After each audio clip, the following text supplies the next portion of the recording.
guys from around. So he's 2 more years. I've heard one things about that. I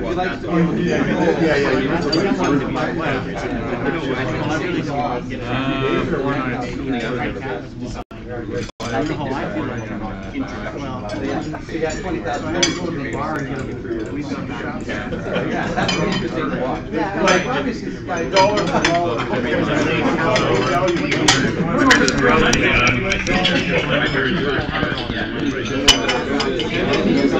Falling on the ground. There you go. They had coconut something juice or something.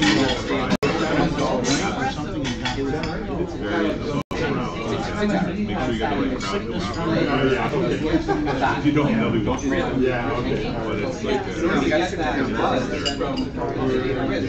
For him, I mean, really, yeah. Even at his age, yeah, it's allowed. Racing himself. That's good just to have. Top it out.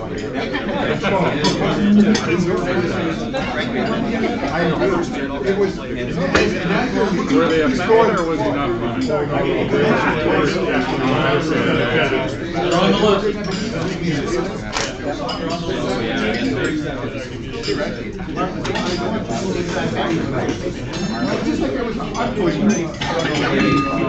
He didn't really care. So we will continue on with the meeting. Feel free to finish your dessert, 10 seconds if there's any left, and work on your coffee.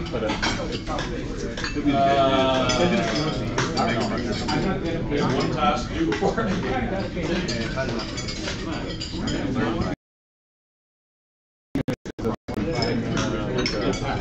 A couple of guys say, you know what, no one who buys them a little poker machine. Play that, they'll sit down and then you get to that.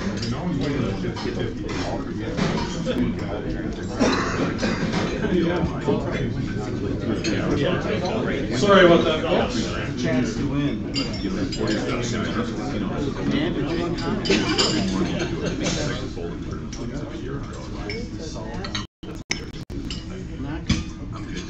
So I'll carry on with the club business. Birthdays, Jerome Freiberger has a big one coming up. Tomorrow, is that correct? I'd have to ask my mother, she was there. Yeah. We won't assign a number to it, but it's a big day, I think. And Paul Pupolo, September 23rd. If you see Paul, make sure you ask him which one that is. Wedding anniversaries, Brandon and Liz Llewellyn. Oh. Yeah. You got time September 25th? Nice Rotary vest or something would be nice. Nice anniversary, get that a go. Upcoming meetings. First, there's some announcements. Crown and Acres. So Troy's here. If you have not signed up, please do. We still have some slots open, and we need to fill that schedule. So Troy, we've probably got at least a dozen slots open. What? Is that correct? Yeah, it does there's probably about 10 or so. 10 slots, so please, if you have not signed up, please do. It's a critical fundraiser for us, and we need everybody engaged for that.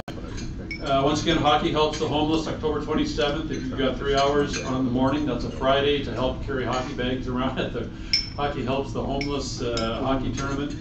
Please let me know, and I'll put you on the list. We've got a date for you to mark. The Christmas party is coming up. Jack? You looked at me. I did, yeah. I just I've changed my look. Yeah. It is Wednesday, December 13th, and we have booked Westmount Golf Country Club once again. So put that in your calendar, spread the word. There will be a notice going out. There will also be an event invitation that will follow, and we do want RSVPs. Jerome has made a request that we dress up. He likes to dress up. He's got a tux that he can fit into again, I guess is the issue. Those of you that wish to dress up, you'll be more than welcome. So this is for all our members, our honorary members, our social members, and our partners. So go home, tell your partners that Wednesday the 13th is booked. It'll be in 6 o'clock.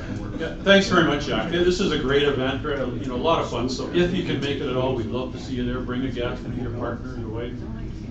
And that's our meeting for the day then on that Wednesday. It will be. Yes, that'll replace our meeting for that day. So thanks, Jack. Thanks for doing the legwork on that. The Oktoberfest lunch is coming up, and Jerome, I think you have some information you want to give the members about that. I have Oktoberfest tickets here for the Oktoberfest luncheon. They're $60 a piece, and they can be charged to your account. So just come on over, tell me how many you want, I'll peel them off and put your name down. Thank you. Thanks very much. Yeah, we can charge your account, your credit card, so it's almost painless. Simon Adler has something you wanted to mention today? Yeah, if I may, please. I put a little poster on your tables. Canada Blood Services constantly in need of more blood, and they're going to be holding a blood donor drive at Beth Jacob Synagogue on Monday, October the 16th in the late afternoon. You can sign up online, or you can call the secretary, or you can contact Canada Blood Services to make an appointment and know exactly when to come. Please do this if you can. It's an extremely important thing, and I'm very frustrated by not being allowed to do it. So, please carry on. Thanks very much. Great event. Thanks, Simon. Let's see what else. I sent out an email this morning regarding Facebook and Twitter. We're trying to get a handle on it. I think we may have a handle on Facebook now. Is that right, Craig? So it's been good. And Twitter, how are we doing with that? Yeah, no idea. Yeah, so if you know anything about Twitter, if you've ever posted anything or you were involved in setting that up, please let Greg or myself know. We're trying to just get a handle on it so we can actually put it to better use. If not, we may have to just set up another site and go from there. Our speaker for next week is Frank Newman. He's going to speak to us about the business effects of the new minimum wage increase. So that's you know, near and dear to many of us. So it'd be nice to hear what his thoughts are on that. Are there any other members who have anything else that needs to be said? Todd? Well, I sent you it in an email, but I'll just read it now. That Wyerton Willie has passed away. Oh my God! At the age of 13. So I'd like to have a moment of silence for Wyerton. They actually have issued a formal statement that he lived longer than the average 4-year lifespan of a groundhog, and they're going to have a memorial service on September 30th and a funeral procession throughout town. And his 2-year-old nephew, Wee Willie, now assumes the role of Wyerton. Oh, so there's a succession arrangement in place. That's good. We'll probably have snow to watch tomorrow. that national They tried to wake up Punxsutawney Phil one time and found Sorry, out he was I dead. received a message yesterday from the 2018 Rotary curling tour, and they've had a number of people drop out. They're down to 21, and there's 22 that go, and the experience is that there will be a number of others that through business and personal reasons will be dropping out. So they have opened the doors up again for other interested parties. So if you are able and willing and interested in curling in Scotland, other activities I'll leave to your own imagination. For the month of November of 2018, get a hold of me as soon as you can, and I will submit your application to the team. Thanks, Jack. Yeah, wonderful, wonderful event. We hosted, of course, this past year, and you know, Jack and his team did a phenomenal job, really making the Scots feel welcome and engaged, and you know, it's our turn to visit them. So if you can participate, that would be great. Dan, you had something? Yeah, you might remember Barry McCarthy, my artist friend, who gave a great presentation a couple of months ago. This weekend and next weekend, Elora and Fergus are having a studio tour. So there's 40 local artists, painters, sculptors, blacksmiths, glass blowers, all that. They're opening their doors. So if you want something really cool to do and see the quality of artistry that we have around, check it out. It's the Elora Fergus studio tour, if you're interested. Barry is one of the artists that has his doors open. Thanks, Dan. That's great. I'm going to try to make that. Nothing else? Get your 50/50 tickets out. We have a massive spot, thanks to Neil Aitchison last week, $41. So, Sorry, Elora. yeah, you can't pass on it, you have to come up. 198 are the last three digits, 198. Oh, guess who? Ha. Just my luck. Bill? After 198 comes 210. Yay. Yes. Representation. Oh, yeah. There's only 6,000 you don't want to go. Well done. It's not black. And 236. 236. 236 is me. Donates again. Watch. Judy. Yeah. Yourself a check, Judy. Can't break myself. Gonna write yourself a check for $41. $41. Get it out of petty cash. No, like the pot lives on. And Rotary trivia. We have a nice bottle of 20 Bs. Riesling Vidal, so just off the bench, here on the lake. The question is, how much money did Rotary Foundation spend to the nearest million last year? I'll give you a hint, it's in the 200 millions range. 237. 273. Oh, very close, but slightly lower. 270. 260. Too low. 272. No, 271. Bingo! We have a winner. Didn't you win last week? Yeah, someone else was close. I thought you said within 1 million. No, I didn't. Well, Without going over, Price is Right rules. Fine. Mark wins. Roy wins. Mark, you win. Sorry. You have to share it with Troy. All right. Come and get it, Mark. My past experience when I share something with Troy along those lines is I get about a sip. Is that right? You want a sip, so congratulations. I'll give you the Get their first sip. Start your trip to visit off on the right foot, Mark. Yeah. $171 million. So just to give you some perspective, of the 271, $117 million was spent on the Polio Plus campaign. So that's something like about 43% of their disbursements during there were on Polio Plus. Another 128 million, so that's another 47% of the 271 was spent on other programs that they run, charitable programs around the world. So those numbers are pretty close. And then they spend about 19 million on development, so trying to get more funds and expand the program, and only about 5 million on administration. So pretty efficient charity if the numbers are right. They're not spending a ton on administration, 3%. They have about $1 billion in assets, which sounds like a lot, but about half of those assets, 500 million, are restricted so that they can't access the capital. So often people will pass away or make a contribution and it's an endowment and you can't touch the capital. They can only use the income that's earned from the capital. So about half of their assets are endowments and the other half are not restricted that way. So, but they've got a very big budget, so you can see you know, how they could easily go through you know, several $1 million in no time. So anyway, good to know that they're spending, you know, the large majority, over 90% of the money, on programs, either Polio Plus or charitable programs around the world. So just a little education for you. And that's it for announcements and Rotary trivia. And Rick, I think you're on deck to introduce our speaker.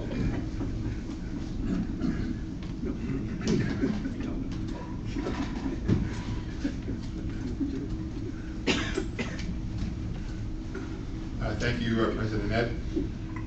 Matt Lawson is part owner of the Elora Brewing Company in Elora, Ontario. At present, Matt is the brand ambassador and general manager of the brewery and gastro pub located in the heart of downtown Elora. I've had the pleasure of sampling the food and the liquid brew there, and I can attest it's quite good. He's the father of 2.5-year-old Arlo and husband to Jenny. He is also a part-time teacher in the Upper Grand District School Board and a touring musician. Please join me in welcoming Matt Lawson.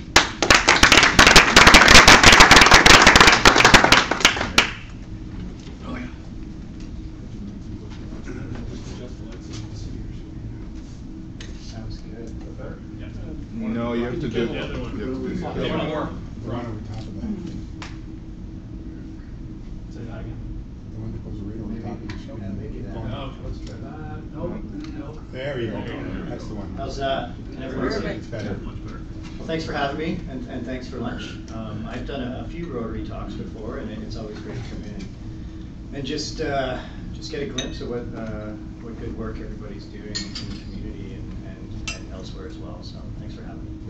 My name is Matt Lawson. I'm one of 5 partners at the Elora Brewing Company, and today I'm just going to give you a brief snapshot of who we are from past to present. How we turned an 1850s hardware store into a craft brewery and restaurant. I'm gonna have to be walking back and forth. My slideshow presentation is on my phone, so just bear with me. So with a lot of entrepreneurial endeavors, it starts from humble beginnings, and that's certainly how we started. The brewery started by growing ever so slightly in the garage and doing a lot of home brewing with my neighbor Jim, who is now one of my partners just outside of downtown Elora. We started brewing different IPAs and lagers and things like that. We're fairly good at it, good enough that the local guys would stop by for a beer, and we started to really hone our craft and realize the potential for something like that in Elora. Elora's a tourist mecca. There's a lot of people that come through there through the tourist seasons, and we thought about taking advantage of that. So we went over to the guys at Block 3. Are you guys familiar with Block 3 Brewery in St. Jacobs? And we said, hey guys, we're thinking about doing this. Can you lend us a hand? Or lend us an ear anyway. And they said, wait, before you're going to do that, one of my good friends and his 2 other friends want to do the same thing. First reaction was a little defensive, right? No, that's our turf. But we ended up getting together, chatting, a lot of our values aligned, and in no time we were sort of off to the races planning this thing. And with humble beginnings, sometimes come happy endings, and we ended up with the Elora Brewing Company. So from home brewing in the garage to and having a vision and a passion about something to seeing the fruition of that project was something that we were very proud of. I'm just going to take you through a very brief snapshot history of our timeline. I'm just going to adjust that for you. Technical difficulties. So that's good.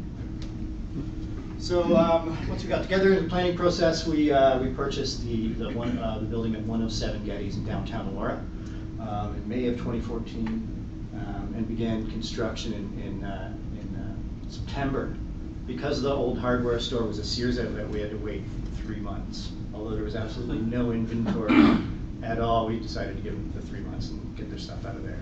There was a lot of stuff being a hardware store from the 1850s. And we started right away. We started on Labor Day, we started construction, and really didn't look back. I quickly realized that my partners were kamikaze renovators. I'm a little more systematic, and it was pretty intense. There was a lot of stuff flying around, and dust that was centuries old. It was pretty crazy. Oh, sorry about that. I didn't turn my updates off. They'll go away. So at that time, we started to distribute our beer. Our brewer was making one of our flagship brands, our lagers, elsewhere. So he started brewing that beer, and we started distributing it. So when we opened, we wouldn't hit the ground running on both levels. You know, there's the brewery, there's in-house sales, retail sales out of the fridge, and distribution all around LCBOs and bars and restaurants. So we started that in February of 2015. Then just kept on the renovations. Our tanks arrived on May 1st of 2015. A lot of the finishing work was done. Our doors opened on August 12th of 2015. So it was only an 11-month process, but it was a nightmare. As any renovations or construction processes go, especially when we're dealing with such a heritage building and trying to preserve that heritage element. We began distributing in the LCBO in September of 2016. We just have another SKU in there now, which is called Wandering Monk. It's a Belgian IPA. And 2 others were accepted, our Lady Friend IPA and our Pink Guava Sour, which we're really happy about. See that kind of business grow. We put 3 Fields Lager in the beer store in spring of 2017, and then since we've opened, we sold 70,000 glasses of beer out of the restaurant, 25,000 burgers. We're at 70 LCBOs and beer stores regionally from from London to all the way to Toronto. And we're in about 120 bars and restaurants there. So the growth has been fairly rapid, but although we've been open for 3 years, it seems like 10 in my mind. We just had our 2-year anniversary in August, and it seems like a very long time. But it's not. So just some insights into the construction process here that I'll walk you through. A little difficult to see up on the screen, but they had the windows all foiled off the top. That was the first thing we did, is peel the foil windows and actually let some light in. This is one side. This is actually, if you walk into the restaurant now, these are fridges here and washrooms and kitchen. And then there's, if anyone's been in the restaurant before, the bar is right there, and you walk through here in the restaurant. So a lot of changes were happening. And here's some more of the renovations. It just sort of kept on trucking all through the winter. There's one of my partners, his name's Don Smith. He's very tired after a day. This is us saving a lot of the material that we took out of the building. We're very concerned with preserving a lot of the heritage aspect and creating a story, being able to tell a story. So we saved all of the wood and the antique tin ceiling and everything, and reincorporated it back into the renovation. So all of our tables, the bar, and the stairs are made from all the old hemlock joists. The chalkboards are framed in the old window frames and the old residential parts, and the antique tin ceilings around the bar. So we just wanted to preserve that. The story maintains. The materials that were in there sort of roll through. We're just pretending that we're going over drawings, because that's not. And there's more shots. This is actually a 5-foot pile of rubble here. We peeled off the residential from the top. It was the 3rd floor, and that's, so if you've ever been upstairs at the brewery, that's what it looked like before. That's all insulated, drywalled, and I had a really long paintbrush. And this is us doing a reality TV show, sort of pilot. Before we started, some people approached us who do reality TV shows, and we shot this pilot. You can actually check it out on our Facebook page. It's quite comical to see where we were then, where our heads were. A few funny guys in it. Things begin to take shape at this point. We start exposing the stone walls, starting to see the floor come together, the roof floor. These are centuries of wallpaper. I counted about 8 different layers under there. It's pretty neat. To uncover all the stuff in there, we found an old phonograph box. Because it was a pharmacy, they actually, there were ledgers in there from 1879. And a prescription for the common cold was iodine and cocaine.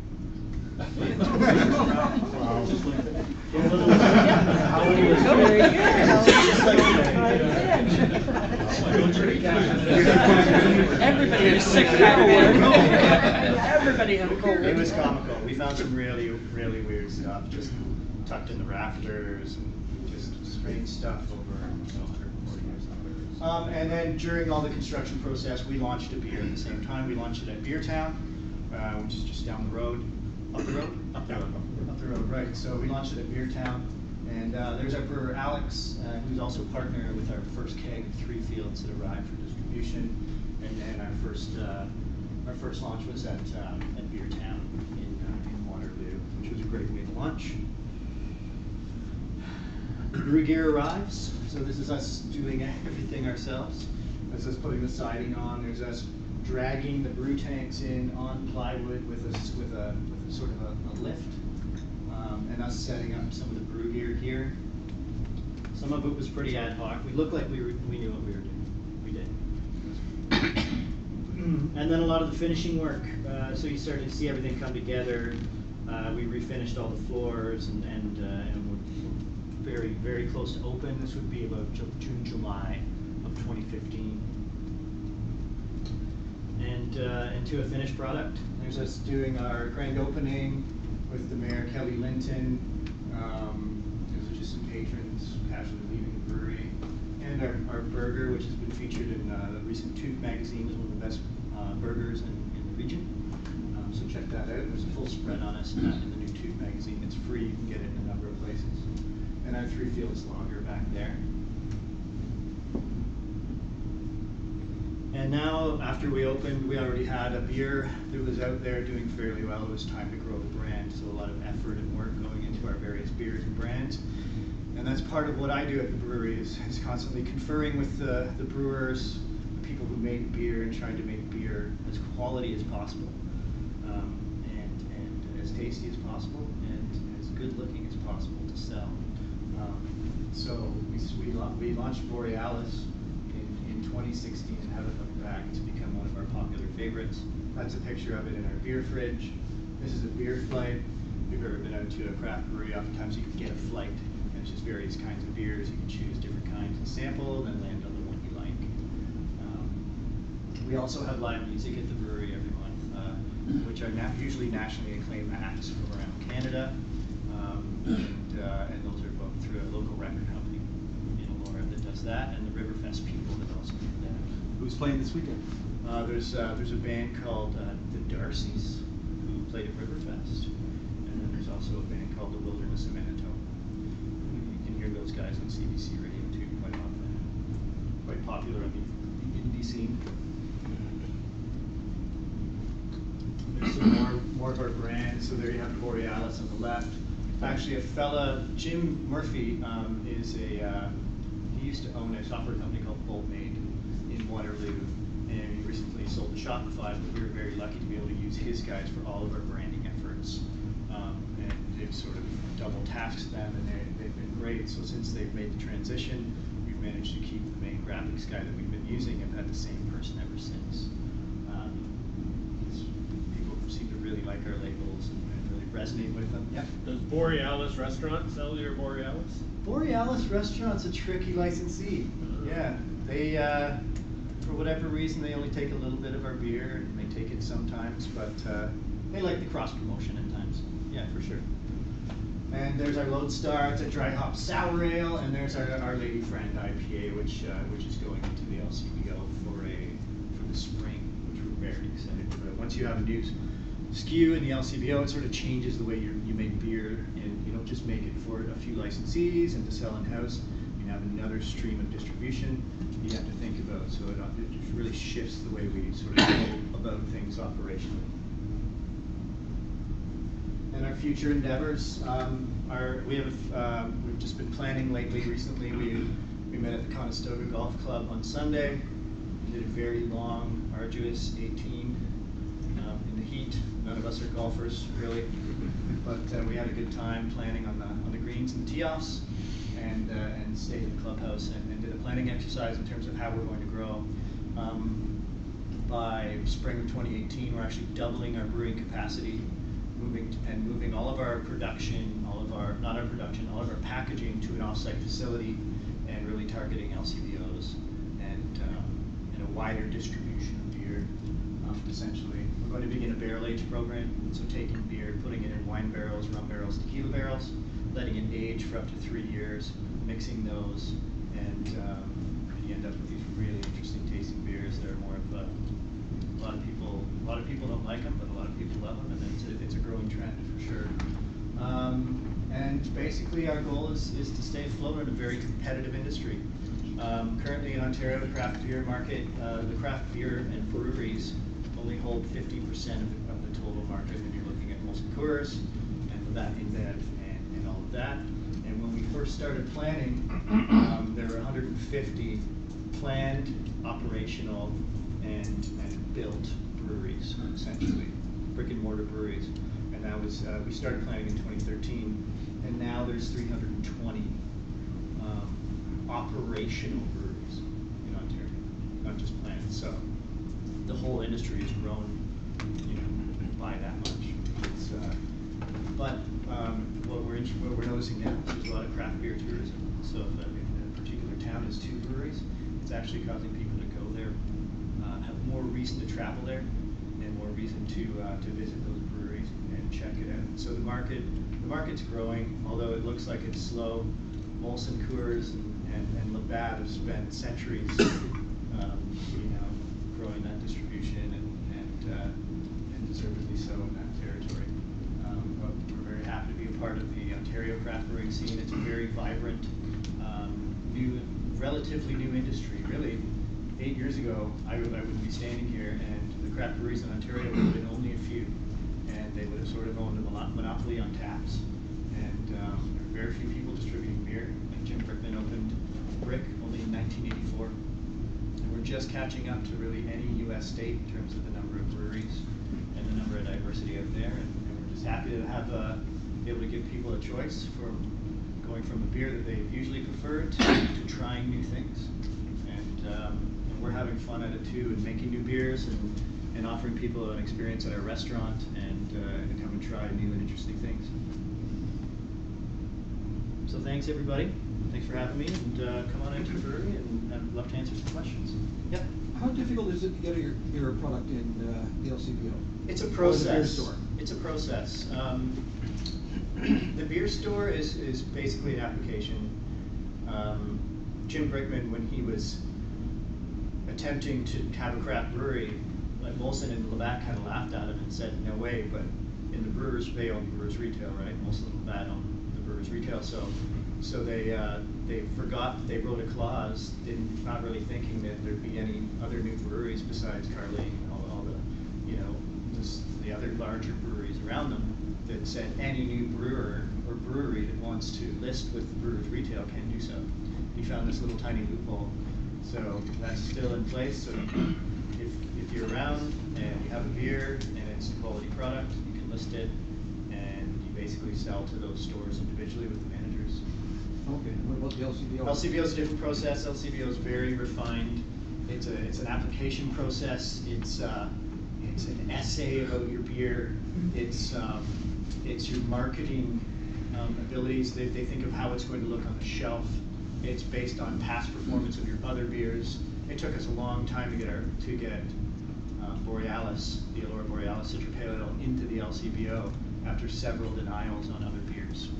So it's a bit of a gate, but once you get past it and you show that you're professional and you show that you are making quality products that'll do well on the shelves, they have no problems accepting you. Like, it's not often they take 2 SKUs, and they took 2 of our last 3 submissions for a spring entrance into the LCBO. So it's more just figuring out the process, and although it's a very difficult one, for sure. Yeah. Yeah. What's a sour beer? Sour beer, a traditional sour beer is actually started in Belgium, and those are lambic beers, where they have these large fermenters called cool ships. It's basically like a large trough about this deep. They can be from anywhere from 3 by 6 to this entire room. They put beer in it, and basically you let natural airborne spores and bacteria fall onto the beer. Then you put it in a foeder, or a large fermenter, or barrels, and you let that bacteria naturally sour the beer over time. Our beer is actually, it doesn't sound very appetizing.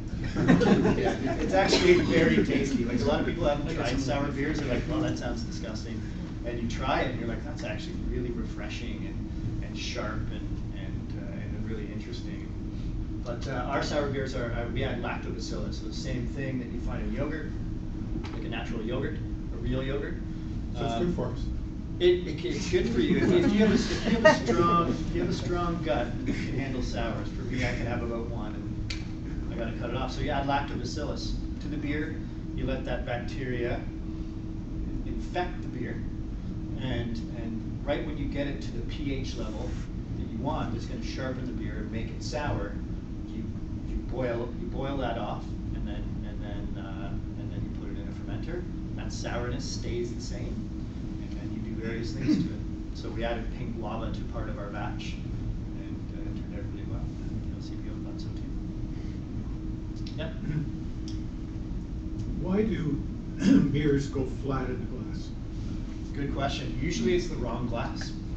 Usually it's the wrong glass, or the glasses have been washed with something that interacts with the beer in an unfavorable way, where you get a really frothy head, and it eats up all the carbonation, and the beer spends all of its time trying to carbonate, and ends up oxygenating in reverse. So with a lager or lighter beer, you want a really tight glass, very tight, with like a Belgian Saison, you want something wide that opens up the aroma, or a tulip glass.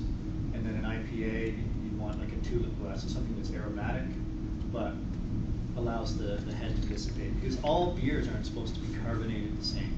I think that's where people get mistaken. Sometimes we'll put our sour down and the head will dissipate right away. That's what that beer's supposed to do. And some people will just have to return it and say this beer's flat. But oftentimes, you know, if you get a pint of lager in a standard pint glass, those pint glasses are actually too wide. They should be like Pilsner glasses and lager glasses. If you go to Europe, very narrow and precise, and they serve glasses in a precise glass for that beer. Very important. Glassware is very important to beer, and we do that at the brewery as well. Okay. As a new business, what was probably your biggest fail, and what did you learn from it? Our biggest fail was hiring the wrong contractor to start, and putting our faith in people before doing research.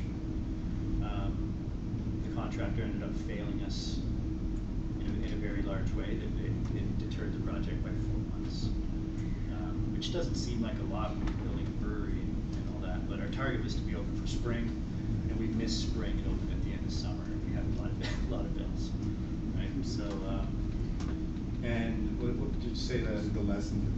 The lesson, the lesson we learned was to really do your research, and not just to take the first quote that comes in. We're still doing that. We're still quoting a lot of different jobs in the brewery, and we've obviously realized that by shopping around a little and finding the right people, that really takes the edge off. Yep. How have you found so far in operating a business with 5 partners? Anyone that has partners in here can probably attest that things start off, pretty joyous and a lot of aspirations for the future. And I would say that my neighbor and I used to be good friends. Now we're partners. But we all, for all of our idiosyncrasies and all of the things that we come at each other for, adds a lot to the business. The 5 of us are very different people, very, very different. None of us started out as bosom buddies or friends. We started out as people that met people later in life, which that was lucky to do. And we respect each other to give everybody space, and we respect each other enough to listen to their opinion. And sometimes the wackiest opinion from the wackiest partner ends up being a great idea. The wackiest guy named 2 of our most popular beers. He doesn't contribute much anymore. But yeah. Yeah, you mentioned lots of, do the banks treat the craft brewers very well, or not so much? They definitely do, especially when we started. We were slightly ahead of the boom. So like I said, like around here there was Innocente, Block 3, and really those were the only. And obviously you have Wellington, you have Waterloo, but in terms of Wellington and Waterloo, they started in 1985, right? So their distribution, their level of industry share is quite a lot. So I look at it almost as in tiers, and you look at it in capacity, right? So there's the lower capacity of a certain amount of volume, and you have the Wellington Waterloo, yeah, and then you have that up there as well. So yeah. What was it like dealing with the township, the Heritage Building? You know what? They didn't care. Really? No one ever officially, and lucky for us, designated it heritage. Okay. So although it is of heritage value, we were lucky to have it not a heritage building. Although we tried to preserve a lot of the characteristics. We put the garage doors up, but we left. We actually redid the corbels and the soffits the way that they were in the original pictures. And I went to the archives and did a lot of research on the way it did look, and so we exposed a lot of the things that we had put back in the day. Although there's no pictures from inside the whole time, just outside pictures and streetscapes. If you come in the brewery, we have about 10 larger photos of all the way back to 1870. Yep.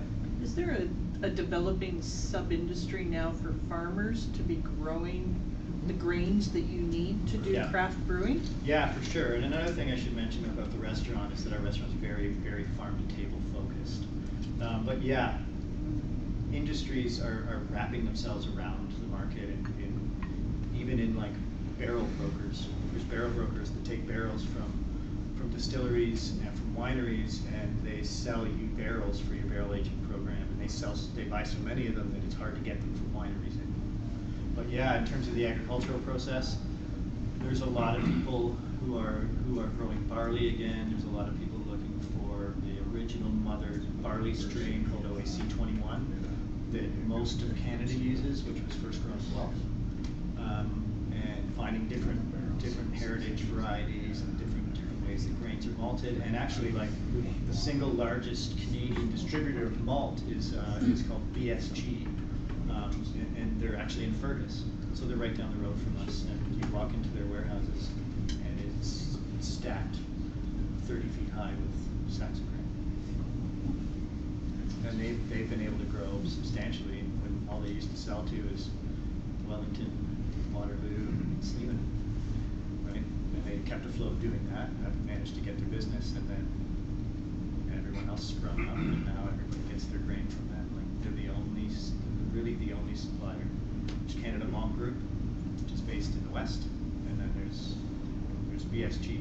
So it's quite, if you've been in it long enough, there's quite a monopoly to be had. There's, for other business opportunities, there's so much around craft beer and merchandise, glassware.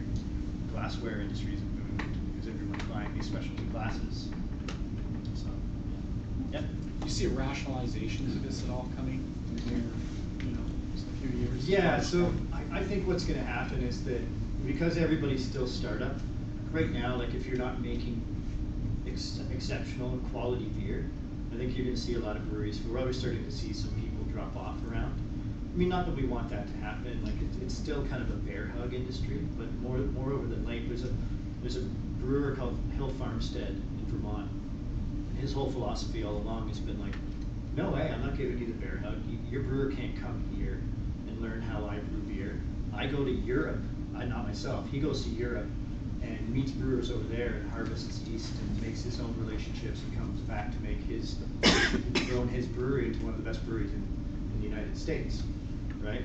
And you have to draw the line between, sharing information and being friendly, and also realizing that it's a very competitive market and there's only 6 taps in every bar, But I do see a snapback a little bit.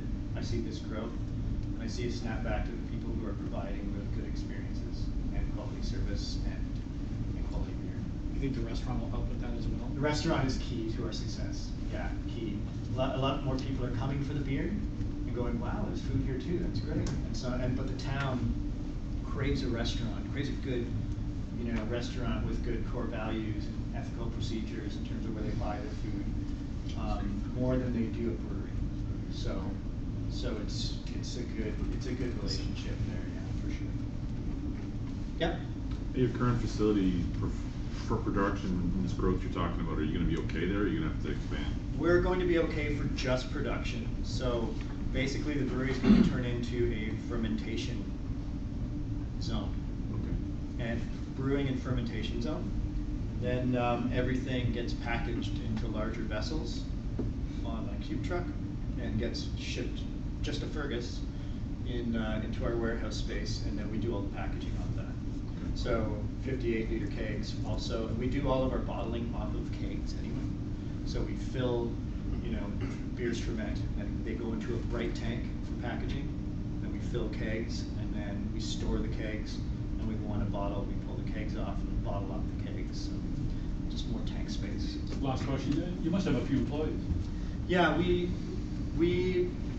through part-time and full-time, we have about 50 employees now. Yeah. 50. Yeah. Thank you very much.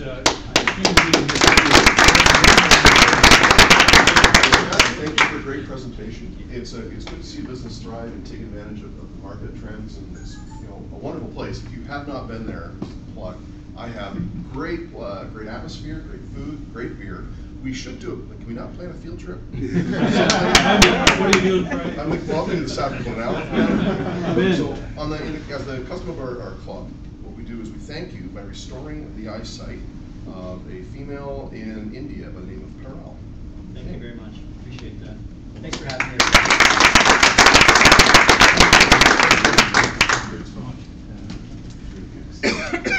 Well done, great presentation. Anything else for the good of Rotary? Meeting adjourned. Get your tickets before you leave. Get your tickets. Mark, yeah. That's it.